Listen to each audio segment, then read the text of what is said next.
ಗಿಲ್ಲಿನೇ ಎಲ್ಲರಿಗೂ target, especially ಕಾವ್ಯಾಗ. And ಈ ಸಲ ಸುದೀಪ್ ಸರ್ ಹೇಳ್ದಂಗೆ ಯಾವ್ದೇ ಟಾಸ್ಕ್ ಇರಲ್ವಾ ಗುರು. ಸಾಟರ್ಡೆ ಎಪಿಸೋಡ್ ನಂಗೆ ತುಂಬಾ ಇಷ್ಟ ಆಗಿದೆ ಅಂದ್ರೆ ನಮ್ ರಘುಬೈಗೆ ಕಿಚನ ಚಪ್ಪಾಳೆ ಸಿಕ್ಕಿದ್ದು. ಅದೇ ಸಾಟರ್ಡೆ ಎಪಿಸೋಡ್ ಅಲ್ಲಿ ಸುದೀಪ್ ಸರ್ ಬಂದ್ಬಿಟ್ಟು ಒಂದ್ ಮಾತು ಹೇಳ್ತಾರೆ, ಈ ವಾರ ನನ್ನ ಮನೇಲಿರೋ ಎಲ್ಲರೂ ನಾಮಿನೇಟ್ ಮಾಡ್ತಾ ಇದೀನಿ ಅಂಡ್ ಈ ವಾರ ಯಾವ್ದೇ ರೀತಿ ಟಾಸ್ಕ್ ಇರಲ್ಲ ಅಂತ ಹೇಳ್ತಾರೆ. ಈ ತರ ಹೇಳಕ್ಕೆ ಮೇನ್ ರೀಸನ್ ಏನು ಅಂದ್ರೆ ಹೋದ್ ವಾರ ಆಗಿ ಜಗಳಗಳು ಗುರು. ಲಿಟ್ರಲಿ ಹೋದ್ ವಾರ ಜಗಳ ಆಡ್ತಾರೆ ಎಷ್ಟು ಜಗಳ ಆಡ್ತಾರೆ ಅಂದ್ರೆ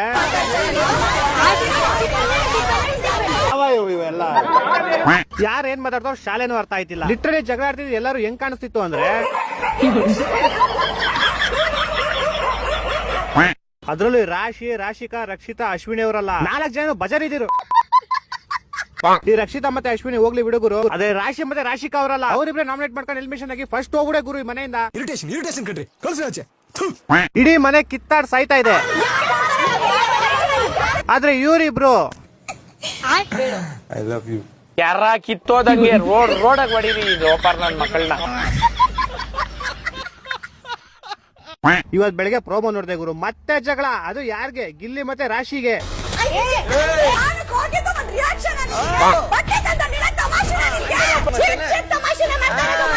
ನನ್ನ ಮಕ್ಕಳು ಒಂದೊಂದಲ್ಲ.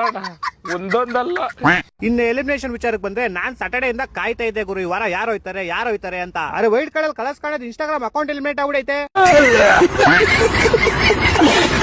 ಈ ವಾರ ಸುದೀಪ್ ಸರ್ ಬೇರೆ ಯಾವ್ದು ಟಾಸ್ಕ್ ಇಲ್ಲ ಅನ್ಬಿಟ್ಟವ್ರೆ. ನೋಡೋಣ ಎಲ್ಲರೂ ಹೆಂಗ್ ಎಂಟರ್ಟೈನ್ಮೆಂಟ್ ಕೊಡ್ತಾರೆ ಅಂತ. ಗಿಲ್ಲಿ ಅಂತೂ ಮಿಸ್ ಇಲ್ಲ, ಯಾವ್ದಾರು ಒಂದ್ ರೀತಿ ಎಂಟರ್ಟೈನ್ಮೆಂಟ್ ಕೊಟ್ಟೆ ಕೊಡ್ತಾನೆ. ನಂಗೆ ಯಾರು ಏನಾದ್ರೂ ಎಂಟರ್ಟೈನ್ಮೆಂಟ್ ಕೊಡ್ಲಿ ಗುರು, ಆದ್ರೆ ಇವರಿಬ್ರು ಮಾತ್ರ ನಂಗೆ ಎಂಟರ್ಟೈನ್ಮೆಂಟ್ ಕೊಡಬಾರ್ದು. ನೋಡಿದ್ರೆ ಇರಿಟೇಷನ್ ಗುರು, ನಂಗೆ ಗೊತ್ತಿಲ್ಲ ನಂಗೆ ಏನ್ ಇಷ್ಟೊಂದು ಇರಿಟೇಷನ್ ಆಗುತ್ತೆ ಅಂತ. ಆದ್ರೆ ಇವರಿಬ್ರು ನೋಡಿದ್ರೆ ಇರಿಟೇಷನ್ ನಂಗೆ.